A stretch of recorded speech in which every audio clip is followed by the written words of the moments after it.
Elzbieta Plackowska lived in Naperville, Illinois, a quiet suburban city known for its low crime rate and family-oriented neighborhoods. Originally from Poland, she came to the United States in search of a better life. She married, had 2 children, and appeared to be living the American dream.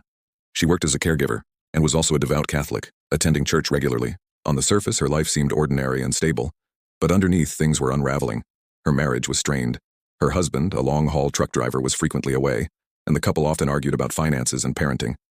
Elzbieta felt isolated and underappreciated, and she confided in friends that she was overwhelmed by her responsibilities and felt trapped.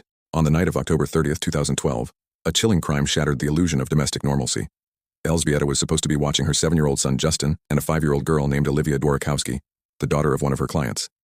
The 2 children had spent the evening playing and watching television.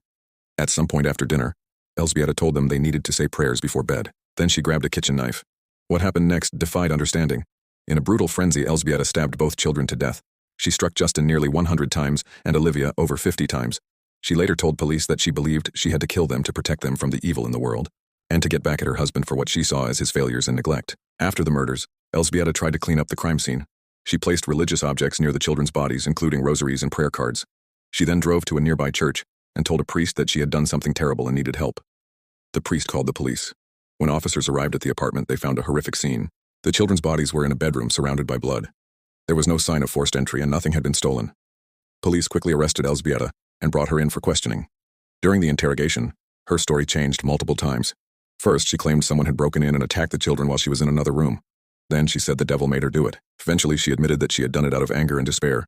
She said she was mad at her husband and wanted to hurt him in the worst way possible.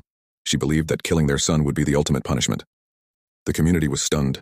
Naperville had never seen a crime of this magnitude. People who knew Elzbieta described her as quiet and kind, not someone they ever suspected of being capable of such violence. Her trial began in 2017. The prosecution laid out the timeline of the murders and the disturbing details of how the children were killed. They presented her shifting confessions and the forensic evidence from the scene. The defense argued that she suffered from severe mental illness and was not in her right mind when she committed the murders. They claimed she had been hallucinating and hearing voices, and that her actions were the result of untreated psychological issues. But the jury was not swayed. They found her guilty on 2 counts of first-degree murder. Elzbieta Plackowska was sentenced to life in prison without the possibility of parole. The judge said her actions were calculated, cruel, and entirely unjustifiable. The deaths of Justin and Olivia left 2 families devastated. Olivia's mother, who had trusted Elzbieta to care for her child, struggled with guilt and grief. Justin's father, who had been working out of state, was tormented by the loss of his only son.